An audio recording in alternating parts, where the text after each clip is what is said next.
Today, ANZUS is a security treaty between Australia, New Zealand and the United States. Five Eyes is an agreement to share intelligence between Australia, Canada, New Zealand, the United Kingdom and the United States. Since 2001, it has focused on the war against terror. CANZUK is a forum for international cooperation between Canada, Australia, New Zealand and the United Kingdom. AUKUS is a military security pact between Australia, the United Kingdom and the United States. Why are these five countries seeking ever closer cooperation? Because they have one proud factor in common. They are home to the majority of the world's English-speaking peoples, now coming together in self-defense. But who are these English-speaking peoples? What do they have in common, other than a shared language? And where do they come from in the first place? The English-speaking peoples are the descendants of the Germanic nations who, in the 5th century CE, brought their language to what are now the British Isles. In their homelands, these people were known as the Angles, Saxons, Jutes and Frisians. The Roman historian Tacitus was aware of our ancestors when they were still living on the northern fringes of continental Europe. In his book Germania, he wrote, "The Langobardi are famous because they are so few. Hemmed in as they are by many mighty peoples, they find safety not in submission, but in facing the risks of battle. After them come the Roidigni, Avionis, Anglii, Verini, Eudocis, Serenis and Eutonus, all of them safe behind ramparts of rivers and woods. They share a common worship of Nerthus or Mother Earth. They believe she takes part in human affairs, riding in a chariot among her people. On an island of the sea stands an inviolate grove, in which, veiled with the cloth, is a chariot that none but the priest may touch.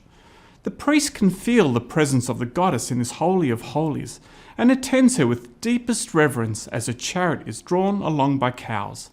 Then follow days of rejoicing and merrymaking in every place that she condescends to visit and sojourn in. No one goes to war, no one takes up arms. Every iron object is locked away." Tacitus's Anglii were of course the Angles, who gave their name to the Anglish or English-speaking peoples. From the 2nd to the 4th century, these people had been feared as pirates by the Roman rulers of the province of Britannia. The Romans couldn't distinguish between the different Germanic tribes, so they called them all Saxons. The Roman string of more than 9 defensive forts was built along what they called the Saxon shore. Today we call much of it the English Channel.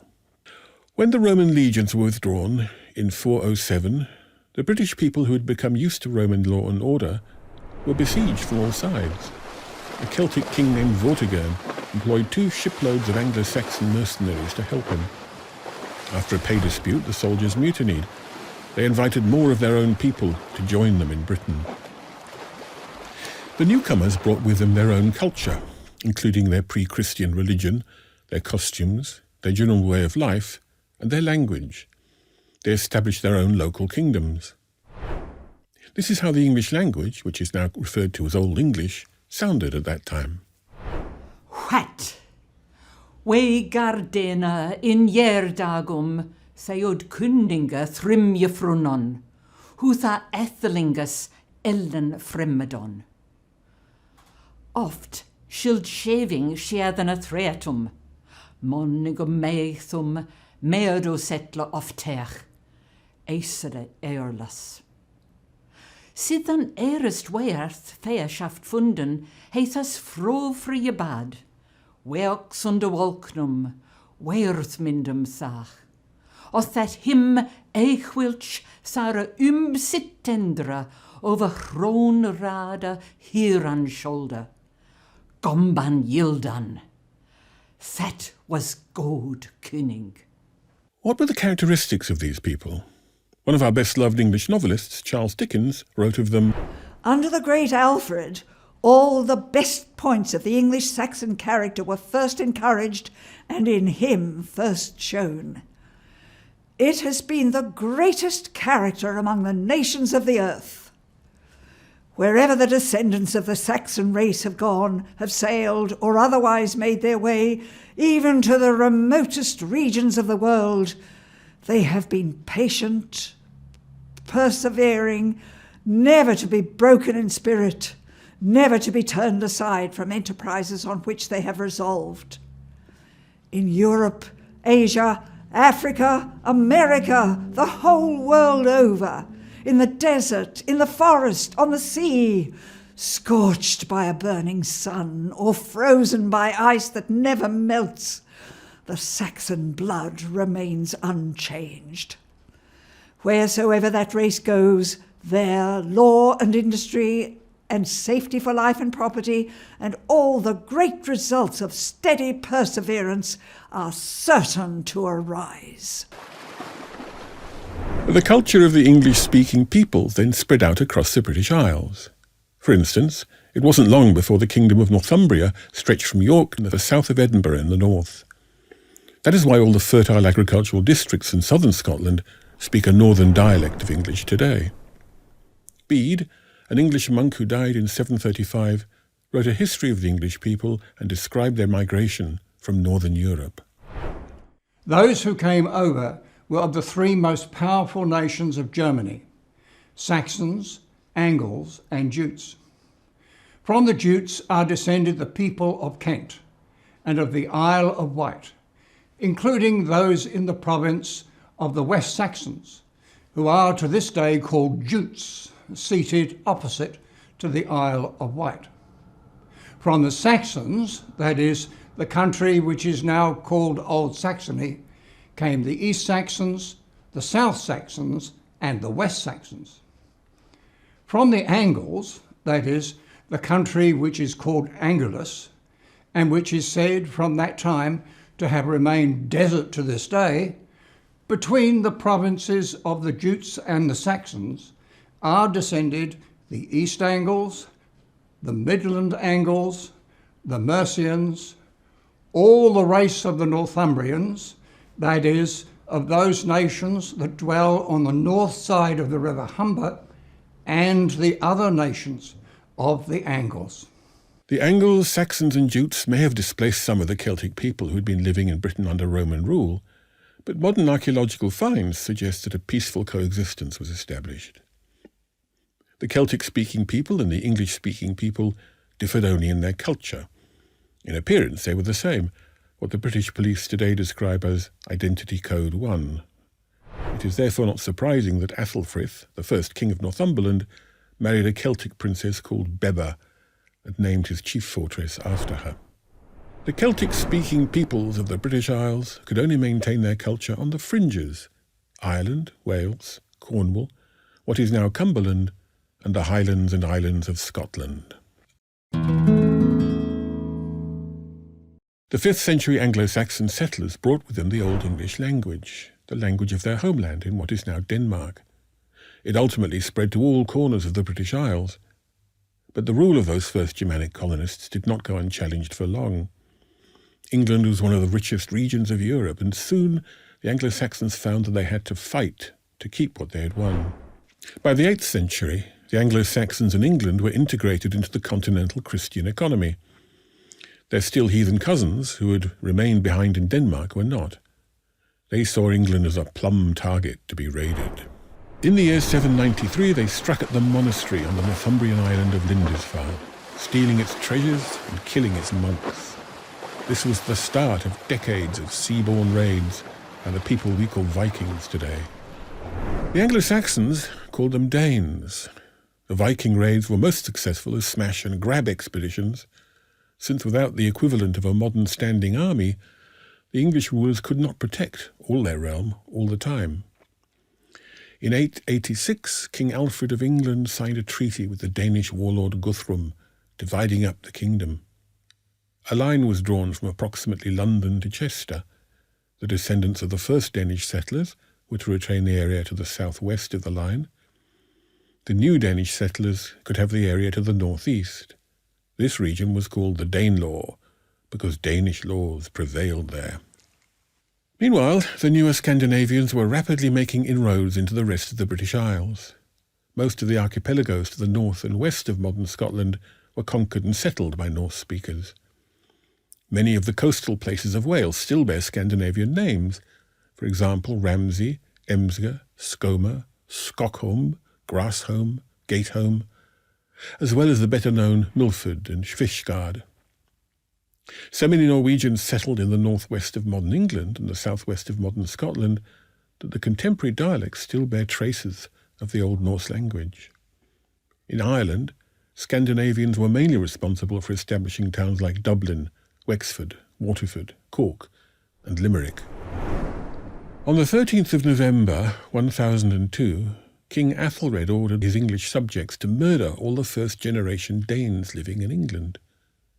No one today knows how many were massacred, but one of the victims seems to have been a lady named Gunhilda, sister of Denmark's King Sweyn Forkbeard.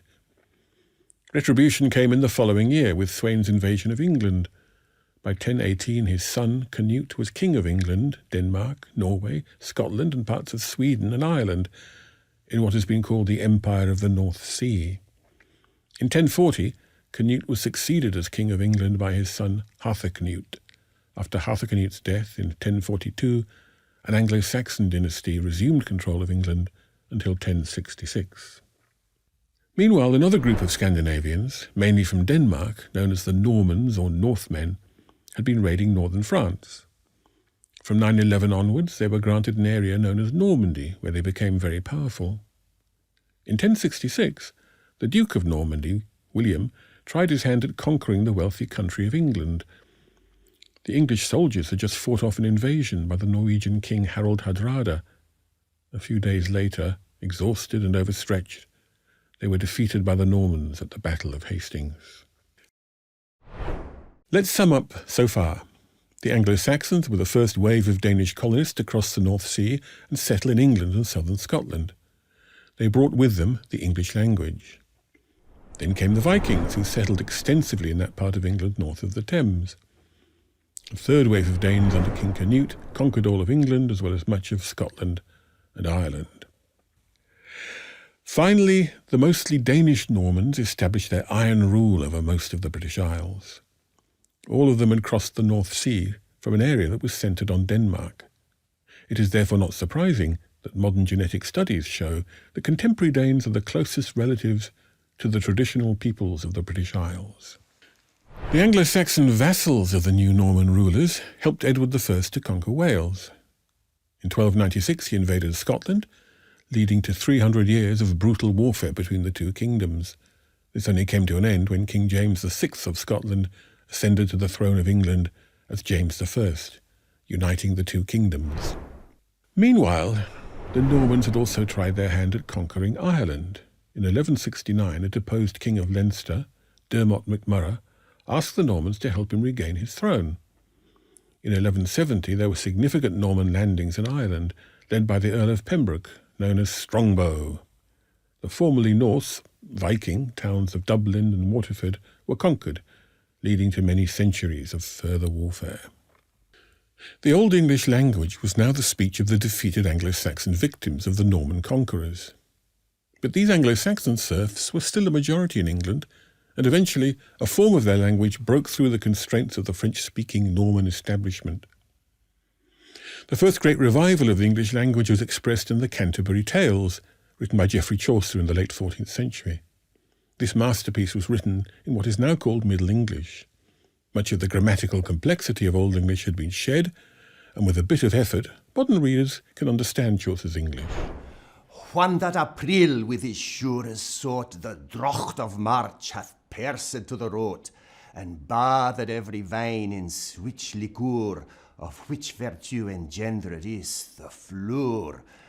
When Zephyrus eke with his sweet breath inspired hath in every holt and heath the tender croppus, and the younger son hath in the ram his half course run, and small a fool smaken melody that slepen al the nicht with open eye.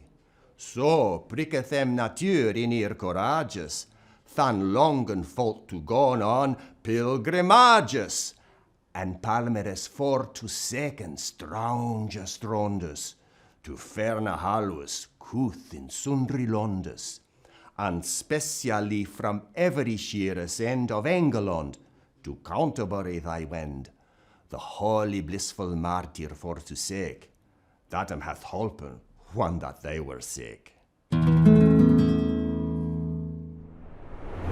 Having established their dominion over much of the British Isles, the new Norman rulers turned their attention to what is now France. This resulted in what has been called the 100 Years' War, which lasted from 1337 to 1453, with a few truces in between. At first, the Anglo-Normans were successful, pioneering a new form of warfare that involved massed formations of English and Welsh archers. Despite many famous victories, such as Crécy, Poitiers and Agincourt, the Anglo-Normans were eventually beaten back across the Channel. The loss of men in England, owing to both warfare and the terrible bubonic plague of 1348-9, followed by the Wars of the Roses, meant that England was for some time a peripheral bit player in Europe.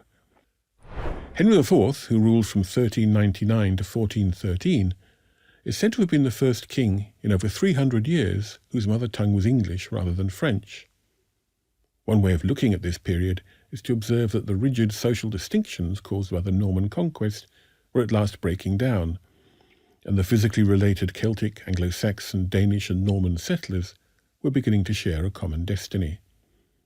The earlier Norman monarchs had ruled over one kingdom made up of several nations, but from now on the king was in some form of compact with the nations he ruled. This new sense of nationalism came to the fore in the reign of Henry VIII. As a king, Henry is best known for his break with Rome. In 1533, the crucial Act of Restraint of Appeals boldly decreed that this realm of England is an empire, and therefore, by definition, it was not subject to rule by the Pope.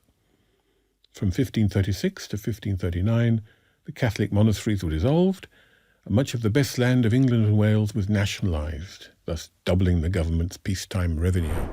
When Henry VIII's father died, there were 5 warships in what was to become the Royal Navy.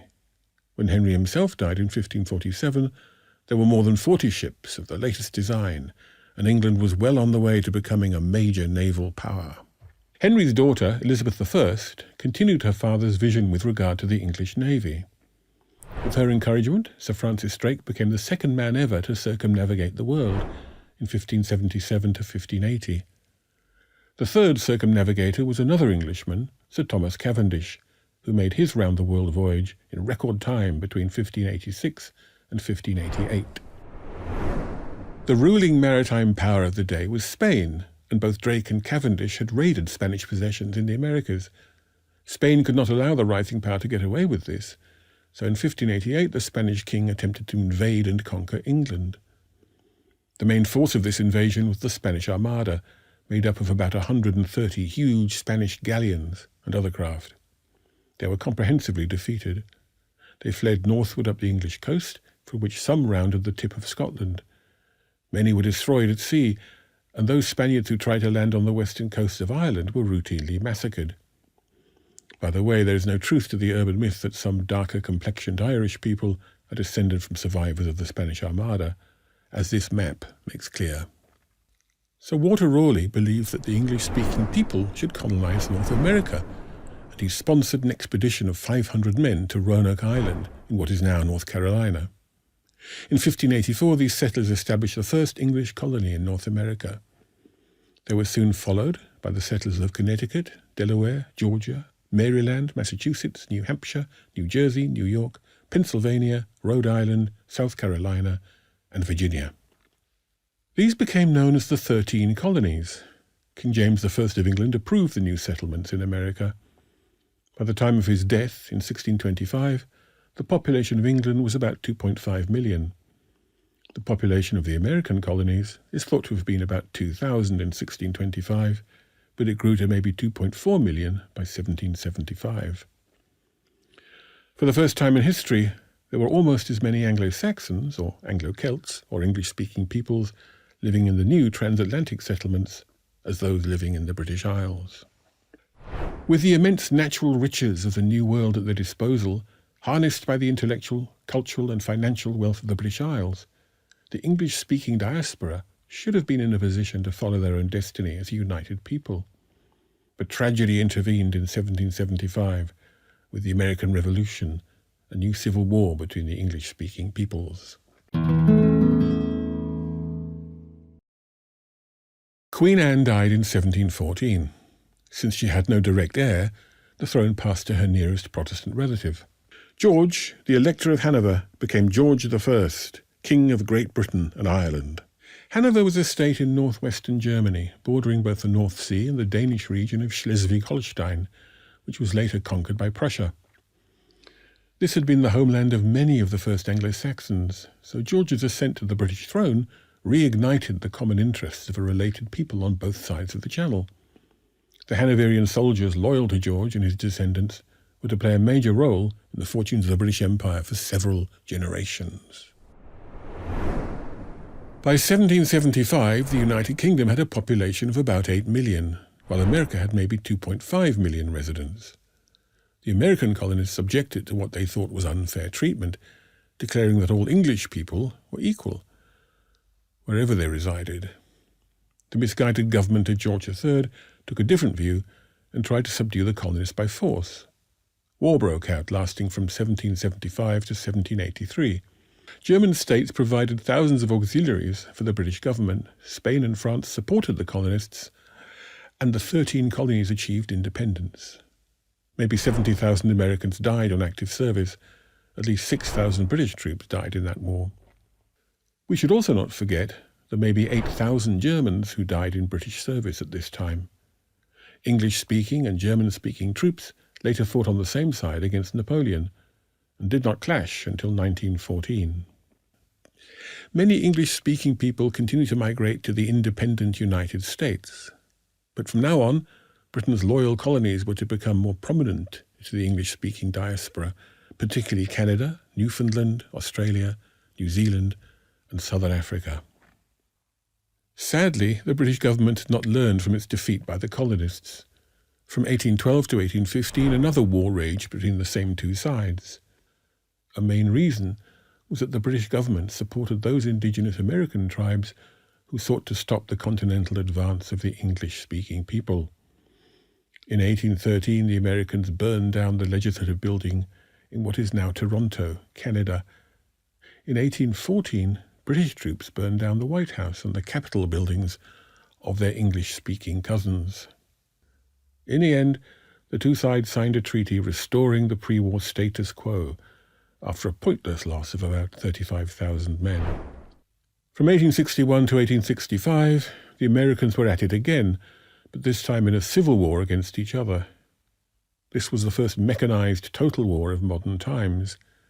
It killed more than 600,000 English-speaking soldiers in the United States, which was a higher number than the Americans were to lose in World War I and World War II combined. Meanwhile, the English-speaking peoples were settling in ever greater numbers in the major colonies of the British Empire: Canada, Australia, New Zealand, and Southern Africa. The discovery of mineral wealth in those regions led to gold rushes and other speculative grabs for money, and thus more immigration. By the late 19th century, the great colonial capital cities of the British Empire were rich enough to vie with the imperial capital, London, in architectural splendour. In 1896, only desperate last-minute negotiations prevented another civil war between the English-speaking peoples. The UK and the USA disagreed over the boundaries of an unimportant colony known as British Guiana. The idea of a new war between Britain and America was so appalling, given the new weaponry available, that it was averted. Wiser heads prevailed. By this time it was becoming obvious that the English-speaking peoples needed to cooperate if they were to fulfill their destiny.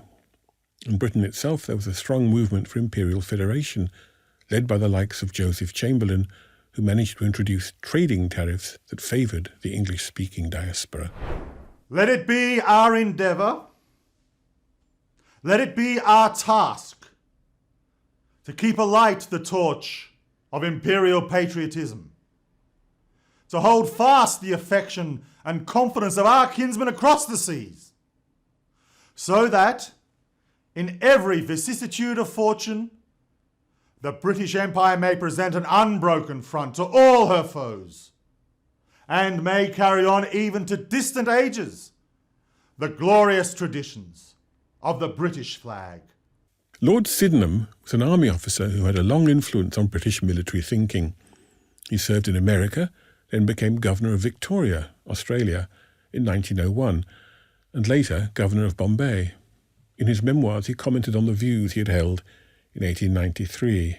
I was, however, anxious to wear the idea of a naval union between the English-speaking peoples, which I believed, and still believe, would be a great safeguard of world peace. Had such a union existed in 1914 and been known to be valid, the Great War would not have happened. Australian Prime Minister Alfred Deakin extended Australia's hand of friendship to the English-speaking people of the United States in 1908. Defying the British Colonial Office, Deakin contacted US President Theodore Roosevelt to invite the American fleet to visit Australian ports during its world voyage. President Theodore Roosevelt had an affinity with Australia, having declared in 1905, "Next to my own country, I'm interested in the progress, success and safety of Australia, that great democratic island continent."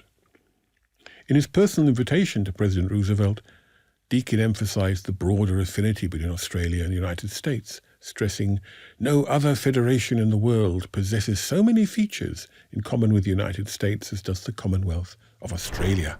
For many Australians of that time, the visit became an opportunity to express Anglo-Saxon solidarity. The American fleet garnered the nickname Great White Fleet during its visit to Australia, owing to the white paint used to stress the peaceful intent of the American naval vessels. On the 20th of August 1908, about 500,000 Sydney-siders turned out to watch the arrival of the United States Navy's Great White Fleet. The New South Wales government declared 2 public holidays. For a city population of around 600,000, this was extraordinary public support. It was the largest gathering yet seen in Australia, exceeding the numbers that had celebrated the foundation of the Commonwealth just 7 years before. In 1914, the Great War, World War I, saw about 1.25 million military deaths among the bravest young men of the English-speaking peoples, including about 60,000 Australians. If Lord Sydenham was right and World War I could have been avoided, so too could World War II, as well as later conflicts such as Korea and Vietnam. Whether the victims were from the British Isles, Canada, America, South Africa, Rhodesia or Australia, they were often buried to the same unifying bugle call. Immediately after World War I, some far-sighted statesmen sought to revive the vision of men like Chamberlain and Sydenham. In particular, in 1918 London, Sir Evelyn Wrench founded the English-Speaking Union as a movement to draw together in bonds of comradeship the English-speaking peoples of the world. Sir Evelyn's British ESU was seen as such a hopeful force for peace and international understanding that many other branches of the ESU were soon established. There are currently over 50 national ESUs around the world. One of the first branches to be set up, following Sir Evelyn Wrench's initiative, was the English-Speaking Union of Victoria in 1919. Alfred Deakin's spirit infused the Victoria branch. The inaugural meeting of the ESU in Melbourne was held in the family home of Norman and Mabel Brooks. Norman's brother, Herbert Brooks, a businessman, political influencer, arts patron and the son-in-law of Alfred Deakin, organised this meeting. Brooks was a seminal figure in the branch's early development and recruited William Watt to become the branch's first elected president. In November 1923, the Victoria branch held a public meeting which filled the Melbourne Town Hall. This public meeting received messages of support from the Australian Prime Minister, Stanley Bruce, and from Herbert Hoover, later the President of the USA. These messages endorsed the aims of the English-Speaking Union. William Watt then explained that the object of the English-Speaking Union was to promote the closest sentiment of kinship between the peoples of the world who spoke the English tongue. The peoples of the British Empire and America have the same language, the same literature, the same laws, the same traditions, and the same blood. They are united by every human tie and have a common purpose to fulfill among the nations of the world. a century later, these foundational goals are still upheld by the Victorian branch of the English-Speaking Union. Let's hear from the President, Robert Furlan. The founding values of the English-Speaking Union remain at the forefront of our activity in Victoria, Australia. Loyalty to our history and heritage, cooperation among English-speaking peoples, and safeguarding our rich culture and way of life for future generations.